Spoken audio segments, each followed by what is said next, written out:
Assalamualaikum warahmatullahi wabarakatuh. Selamat siang, salam sehat, salam sejahtera untuk kita semua. Yang kami hormati Bapak Ibu yang berkesempatan mengikuti kegiatan rilis berita resmi statistik BPS Kabupaten Luwu Utara yang diselenggarakan pada hari ini, Senin tanggal 9 Mei 2022 pukul 2 siang. Bapak Ibu, sebelumnya kami juga mengucapkan Selamat Hari Raya Idul Fitri 1 Syawal 1433 Hijriah untuk Bapak Ibu yang merayakan. Mohon maaf lahir dan batin. Ya, baik Bapak Ibu, adapun data-data yang akan kami sampaikan terkait kegiatan rilis pada siang hari ini, yaitu terkait data luas lahan dan produktivitas padi di Kabupaten Luwu Utara untuk kondisi tahun 2021. Kami berharap semoga melalui data yang kami sampaikan pada kegiatan rilis di siang hari ini dapat memberi masukan berharga bagi pengguna data, khususnya terkait capaian luas lahan dan produktivitas padi di Kabupaten Luwu Utara hingga tahun 2021, sehingga dari data-data tersebut dapat menjadi masukan bagi perencanaan dan penyusunan strategi untuk perbaikan dan peningkatan di masa-masa yang mendatang. Ya, baik Bapak Ibu, kami mulai data rilis BPS Kabupaten Luwu Utara sebagai berikut.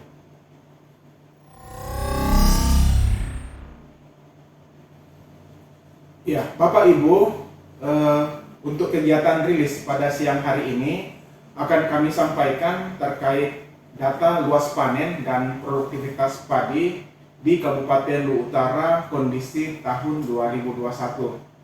Untuk data ini merupakan hasil dari pengamatan dan pendataan kerangka sampel area atau KSA dan survei ubinan yang dilakukan oleh BPS. Ya, baik Bapak Ibu, sebelum kita masuk ke data-data yang akan kami sampaikan atau yang akan kami rilis, maka ada baiknya kami menyajikan sedikit tentang latar belakang dari kegiatan pendataan ini. Jadi, salah satu program kerja pemerintah adalah untuk mewujudkan kedaulatan pangan. Hal ini sejalan dengan tujuan kedua dari SDGs, yaitu Zero Hunger, atau diharapkan tidak ada lagi kelaparan, ya. Tentu untuk mendapatkan atau mewujudkan tujuan dari program kerja pemerintah ini adalah diperlukan adanya data pangan yang akurat. Permasalahan yang ada selama ini adalah akurasi data produksi padi yang ditengarai masih lemah. Ketidakakuratan data produksi padi ini diduga terjadi sejak tahun 1997. Apa penyebabnya? Yaitu data luas panen padi ditengarai overestimate. Nah, kalau kita lihat dari slide yang ada ini, tampak bahwa penghitungan dari produksi padi diperoleh dari perkalian antara luas panen padi dengan produktivitas padi. Nah, yang selama ini yang menjadi permasalahan adalah untuk data luas panen padi itu, untuk metode-metode sebelumnya atau metode-metode yang lama itu masih menggunakan metode konvensional yang utamanya diperoleh melalui estimate atau pengamatan mata saja. Nah, tentu hal ini harus diperbaiki, ya. Perlu adanya perbaikan metodologi penghitungan data produksi padi ini, yaitu dengan menggunakan pengukuran objektif, teknologi terkini, dan metodologi yang transparan dan up to date. Untuk itu dikembangkanlah suatu metode yang disebut sebagai kerangka sampel area atau KSA. Selanjutnya Bapak Ibu, di slide ini kami sajikan pula terkait tahapan pembangunan kerangka sampel KSA. Nah, Bapak Ibu, tahapan yang akan dilakukan dalam pembangunan kerangka sampel area ini meliputi yang pertama adalah pengumpulan data pendukung. yaitu berupa peta rupa bumi BIG, kemudian peta administrasi yang berisi batas administrasi sampai level kecamatan, peta baku sawah, dan peta tutupan lahan.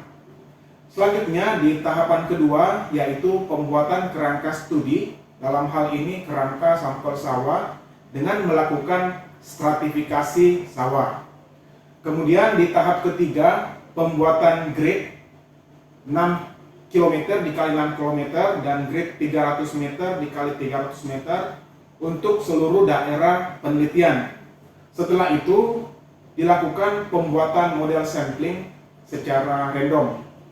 Kemudian di tahap kelima melakukan ekstraksi sampel segmen, dan di tahap keenam adalah menumpang susunkan atau overlay hasil stratified random sampling dengan kerangka sampel sawah.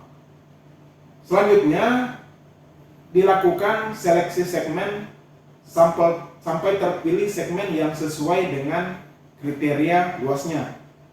Selanjutnya itu adalah pemberian atribut pada segmen terpilih ya, berupa ID, admin, dan lain-lain. Dan selanjutnya adalah pembuatan peta-peta yang menunjukkan keberadaan lokasi segmen terpilih tersebut. Nah, Bapak Ibu, selanjutnya dari hasil pelaksanaan KSA tersebut kami sajikan data-data untuk luas panen padi kondisi tahun 2020 sampai 2021 dalam satuan ribuan hektar.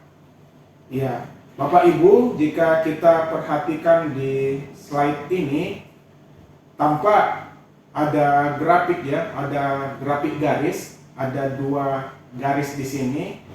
Ada garis yang berwarna hijau yang menunjukkan untuk kondisi luas panen 2021, sedangkan garis yang berwarna biru yang menunjukkan luas panen 2020.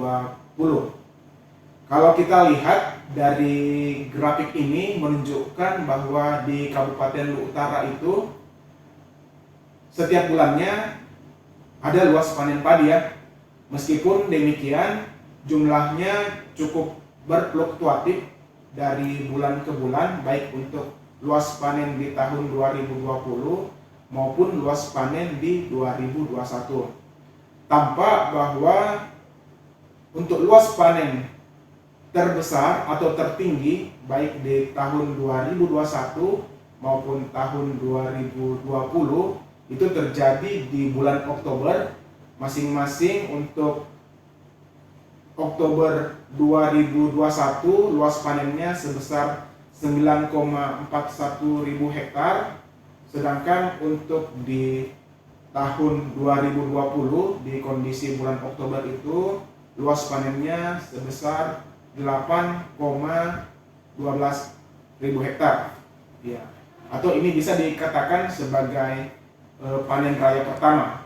Selanjutnya kalau kita lihat untuk panen raya kedua atau yang luas panennya terbesar itu baik untuk tahun 2021 maupun tahun 2020.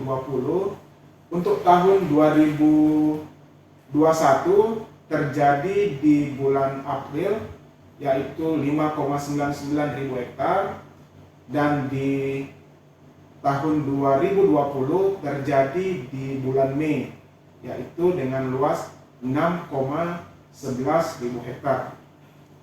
Jika kita lihat ya Bapak Ibu, dari untuk total luas panen ini bisa Bapak Ibu lihat di grafik yang di sebelah kanan, tampak bahwa untuk total luas panen periode bulan Januari sampai Desember tahun 2020 totalnya sebesar 40,58 ribu hektar. Sedangkan untuk periode tahun 2021 yaitu mulai dari bulan Januari sampai Desember total luas panennya sebesar 37,79 ribu hektar. Hal ini menunjukkan bahwa untuk tahun 2020 ke tahun 2021 terjadi penurunan sekitar 2,27 ribu hektar untuk luas panennya, yaitu dari 40,58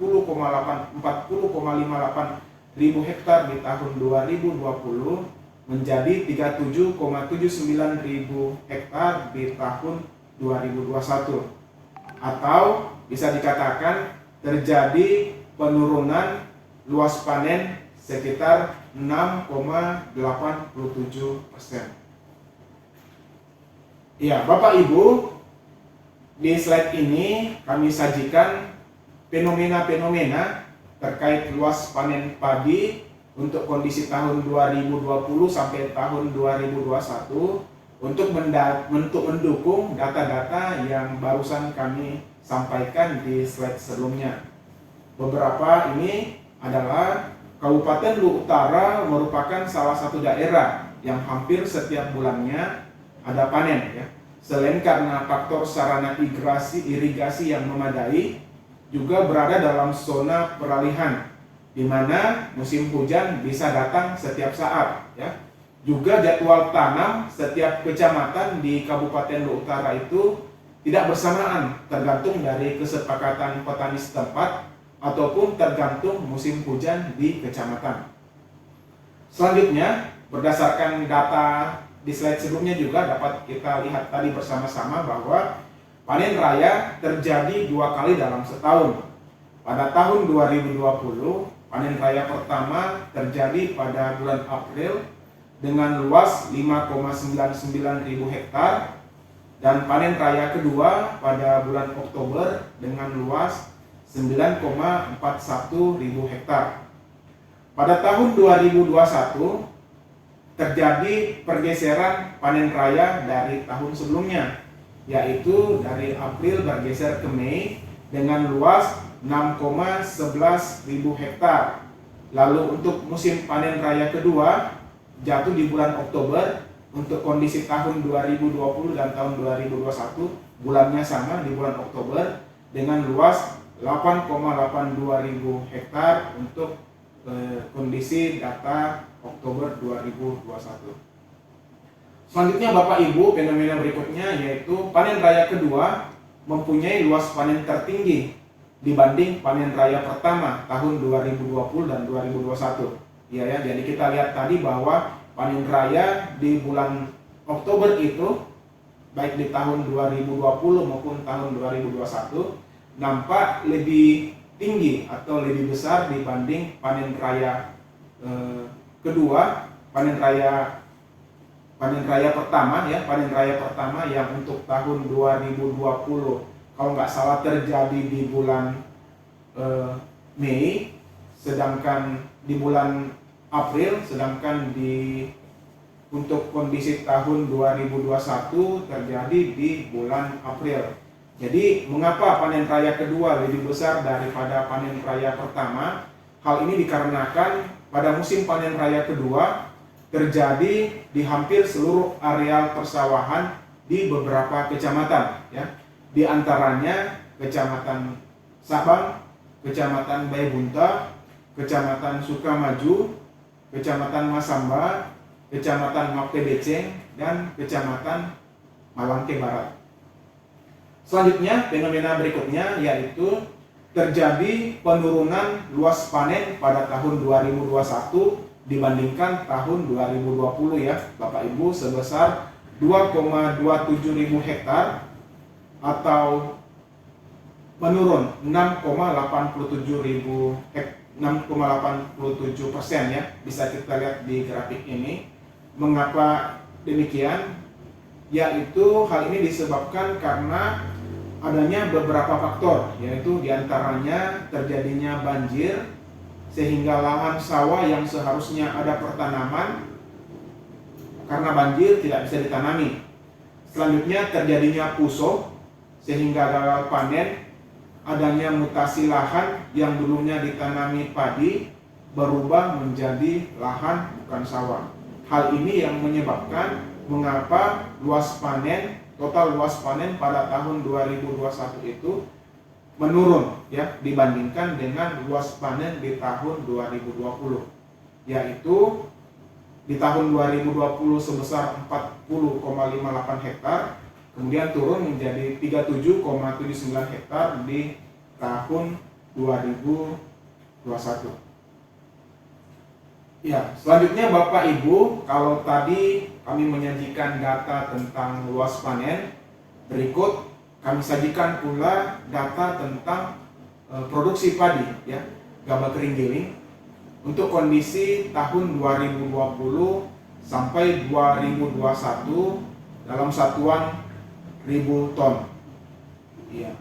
Bapak Ibu, jika kita lihat di slide ini, sama untuk slide luas panen padi tadi, bahwa karena di hampir setiap bulannya ada luas panen, ya, walaupun berfluktuasi, maka terjadi atau ada produksi padi juga di setiap bulan untuk tahun 2020 maupun tahun 2021.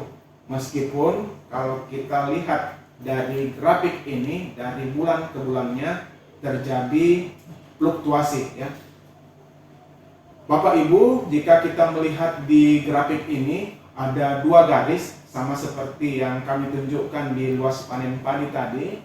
Untuk grafik atau garis yang berwarna hijau menunjukkan produksi padi untuk kondisi tahun 2021, mulai dari bulan Januari 2021 hingga Desember 2021. Sedangkan untuk garis yang berwarna biru menunjukkan produksi padi tahun 2020 mulai dari Januari 2020 sampai dengan Desember 2020. Sama seperti di luas panen padi tadi, tampak juga bahwa untuk produksi padi terbesar juga ada terjadi di 2 bulan ini, ya, di bulan Oktober dan di bulan Oktober baik di tahun 2021 maupun tahun 2020 dan di bulan April untuk produksi padi baik di tahun 2020 maupun tahun 2021, ya. Untuk kondisi April 2020 sebesar 21,6 ribu ton, sedangkan untuk di April 2021 sebesar 31,16 ribu ton. Untuk Oktober tadi, ya, jadi kalau untuk Oktober 2021 luasnya sebesar 44,2 ribu 2 ton, sedangkan untuk Oktober 2021 produksi padi sebesar 47,2 ribu ton. Nah, Bapak Ibu, di sini ada catatan bahwa produksi diperoleh dari perkalian antara luas panen dikali dengan produktivitas. Luas panen menggunakan luas panen bersih setelah memperhitungkan nilai konversi galengan. Selanjutnya konversi gabah kering panen atau GKP ke gabah kering giling atau GKG menggunakan hasil survei konversi gabah yang dilakukan pada tahun 2018. Selanjutnya Bapak Ibu, jika kita lihat di grafik di samping, ini adalah merupakan total atau akumulasi dari produksi padi GKG baik untuk tahun 2020 maupun tahun 2021. Jadi total produksi di sini merupakan penjumlahan dari produksi padi untuk setiap bulannya, baik di tahun 2020 maupun di tahun 2021. Nah, untuk tahun 2020 Bapak Ibu, total produksi padi mulai bulan Januari sampai Desember adalah sekitar 160,42 ribu ton. Sedangkan untuk di tahun 2021 mulai dari bulan Januari sampai Desember, total produksi padinya adalah sebesar 194,02 ribu ton, ya. Jadi tampak terjadi peningkatan produksi padi dari tahun 2020 ke 2021 sebesar 33,59 ribu ton, atau dalam persentase terjadi peningkatan sekitar 20,94%. Ya, Bapak Ibu, data ini menarik, ya, karena kalau kita lihat dari luas panen tadi itu menunjukkan bahwa terjadi penurunan luas panen untuk kondisi tahun 2020 ke tahun 2021, namun untuk produksi padinya terjadi peningkatan dari 160,42 ke 194,02, sehingga tampak bahwa meskipun luas panen itu menurun, tetapi tidak berarti bahwa total produksi terjadi penurunan produksi padi. Bahkan kalau kita lihat di sini, meskipun luas panennya menurun dari tahun 2020 ke 2021, tetapi terjadi peningkatan produksi padi dari 2020 ke 2021.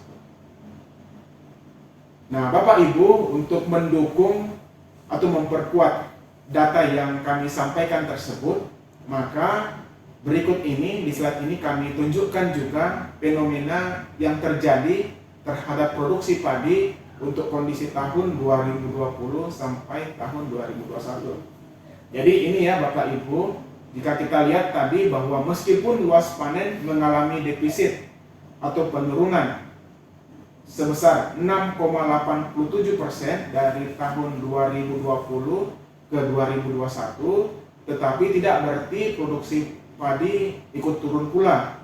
Justru pada tahun 2021 produksi padi naik 20,94%, yaitu dari 160,42 ribu ton gabah kering giling pada tahun 2020 menjadi 194,02 ribu ton gabah kering giling pada tahun 2021. Nah, Bapak Ibu, jika kita perhatikan, kenaikan produksi ini disebabkan produktivitas tahun 2021 yang jauh lebih baik dari tahun 2020. Hal ini dikarenakan intensitas serangan hama dan penyakit pada tahun 2021 jauh berkurang.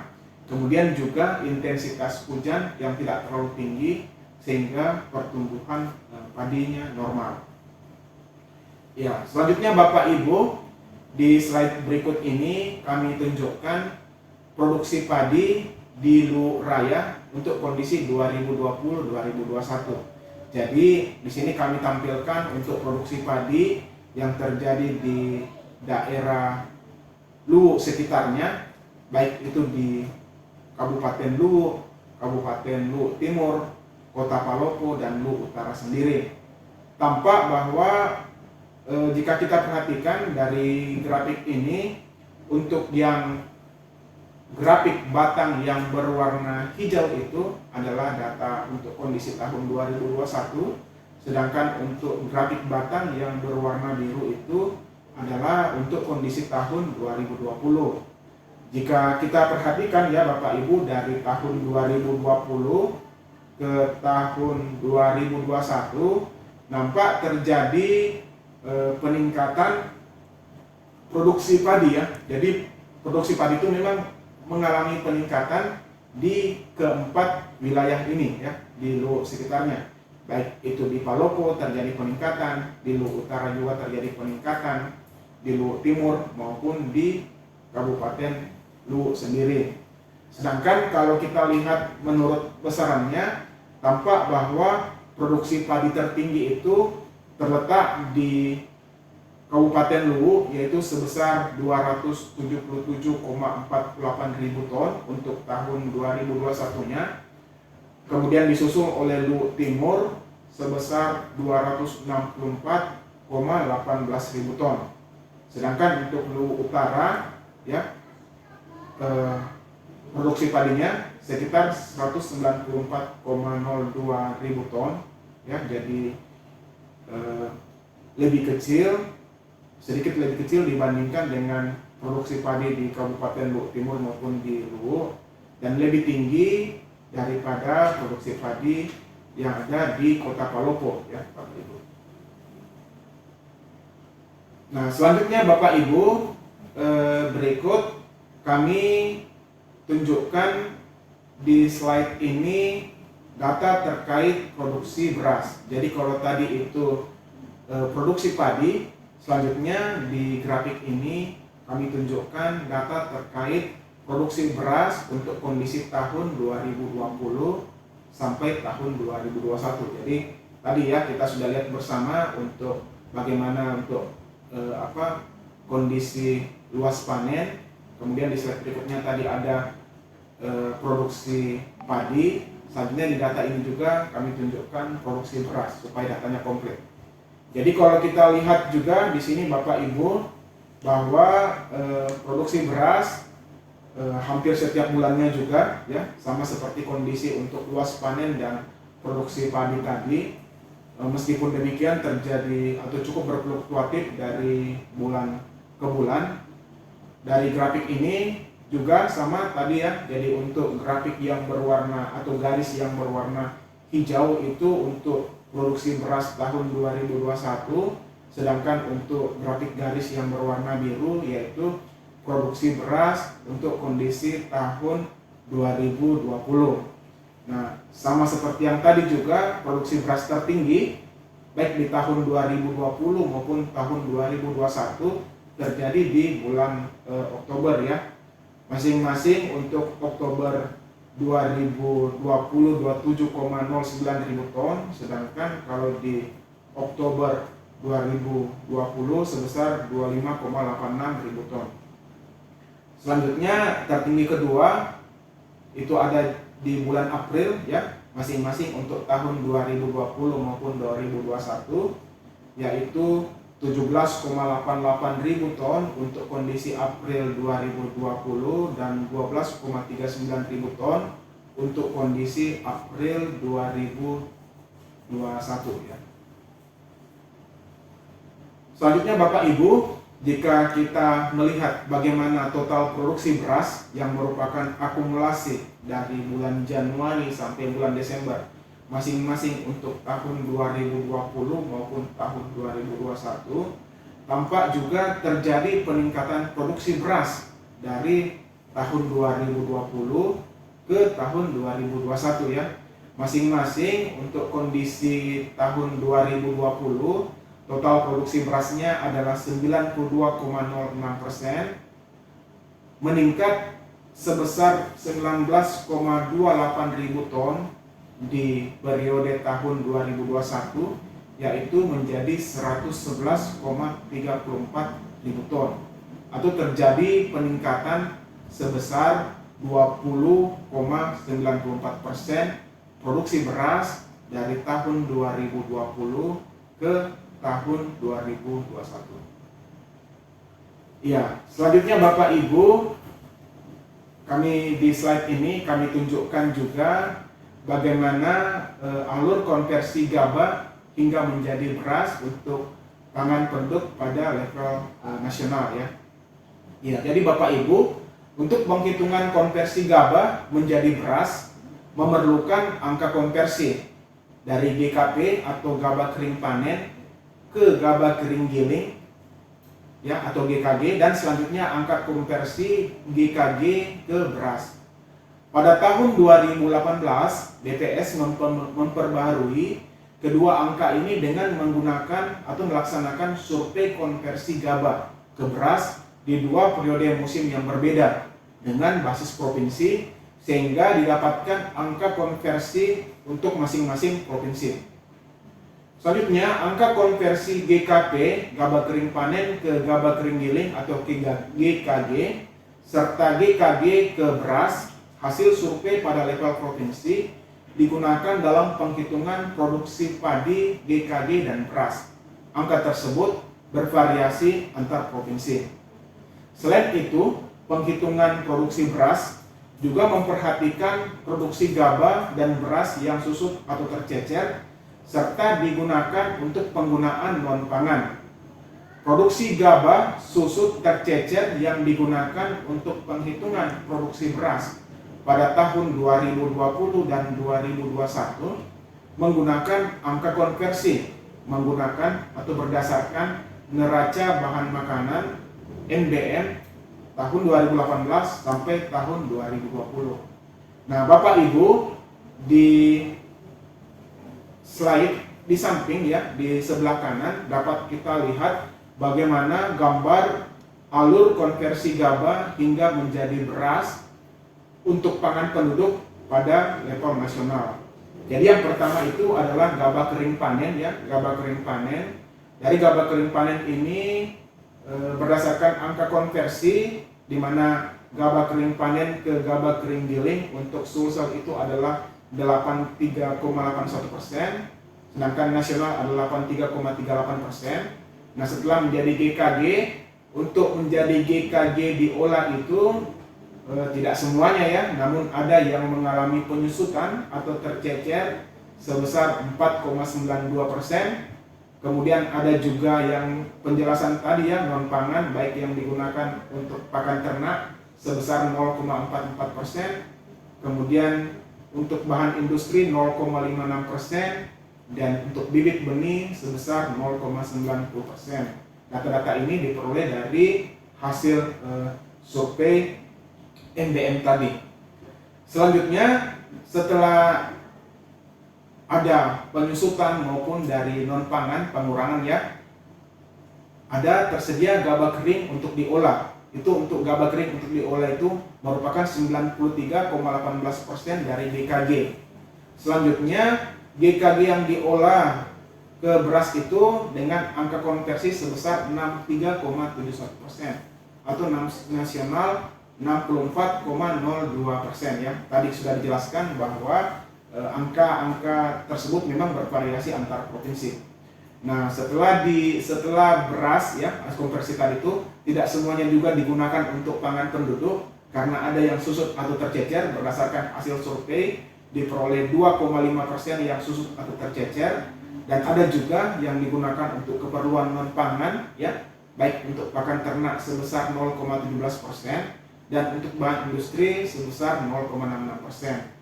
Sehingga sekitar 96,67% dari produksi beras tadi itu yang digunakan untuk pangan atau konsumsi penduduk.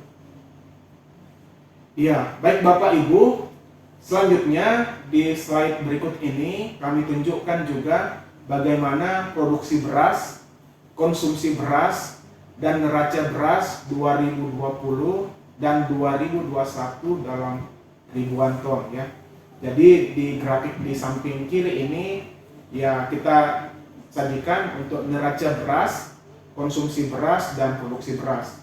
Masing-masing untuk kondisi tahun 2021 diwakili oleh grafik batang yang berwarna hijau, sedangkan untuk kondisi data tahun 2020 diwakili oleh grafik batang yang berwarna biru ya, Bapak Ibu. Nah, Bapak Ibu, dari hasil penghitungan konversi gabah kering panen ke beras pada tahun 2021 diperoleh bahwa dengan produksi GKP sebesar 1940,2 ribu ton, jika dikonversi ke beras maka akan diperoleh produksi beras di Luwu Utara untuk kondisi tahun 2021 sebesar 111,33 ribu ton ya. Selanjutnya, dari 111,33 ribu ton tersebut diperkirakan yang dikonsumsi penduduk itu adalah sebesar 34,71 ribu ton ya. Jadi tidak semua dari produksi beras yang dihasilkan di Kabupaten Luwu Utara dikonsumsi oleh penduduk Kabupaten Luwu Utara ya, karena dari diperoleh bahwa yang dikonsumsi itu sekitar 34,71 ribu ton oleh penduduk di Kabupaten Luwu Utara, dengan asumsi bahwa konsumsi beras per kapita penduduk sebesar 114,8 kg per kapita per tahun. Sehingga Bapak Ibu, dari selisih produksi beras dan yang dikonsumsi beras oleh penduduk Luwu Utara itu didapat nilai neraca atau selisih produksi beras sebesar 76,62 ribu ton ya. Bisa kita lihat di di grafik yang di atas ya, tampak bahwa neraca beras atau selisih produksi beras ya, jadi merupakan pengurangan dari produksi beras dikurang konsumsi beras sebesar 76,62 ribu ton. Jadi lebih besar neraca beras atau selisih produksi beras daripada konsumsi beras yang dikonsumsi oleh penduduk Kabupaten Luwu Utara. Hal ini menunjukkan bahwa sebenarnya Kabupaten Luwu Utara itu mengalami surplus beras ya. Nah, kelebihan beras tersebut biasanya sebagian disimpan oleh petani sebagai cadangan pangan selama menunggu panen berikutnya. Kemudian ada juga yang ada di penggilingan yang berasal dari penjualan petani, kemudian ada juga yang berada di pedagang beras dan berada di rumah-rumah makan dan lainnya. Ya, Bapak Ibu, demikian rilis berita resmi statistik BPS Kabupaten Luwu Utara untuk data-data terkait luas panen dan produksi padi di Kabupaten Luwu Utara kondisi tahun 2021. Ya, kami berharap semoga data-data yang barusan kami sampaikan ini dapat berguna bagi para pengguna data, baik itu masyarakat pengguna data maupun kepada pemerintah pada khususnya. Selengkapnya, Bapak Ibu, data-data yang barusan kami rilis ini, yang barusan kami sampaikan ini akan kami tampilkan atau akan kami sajikan juga di website BPS Kabupaten Luwu Utara di menu berita resmi statistik, ya. Bapak Ibu dapat mendownload di website BPS Kabupaten Luwu Utara dengan alamat website luwutara.bps.go.id. Ya, Bapak Ibu, demikian berita rilis resmi statistik Kabupaten Luwu Utara pada siang hari ini. Kami mengucapkan terima kasih atas perhatian Bapak Ibu semua, dan kami mohon maaf apabila dalam penyampaian rilis pada siang hari ini ada kata-kata atau pernyataan kami yang kurang berkenan. Mohon dimaafkan. Demikian Bapak Ibu, wabillahi taufiq wal hidayah. Wassalamualaikum warahmatullahi wabarakatuh dan selamat siang. Terima kasih.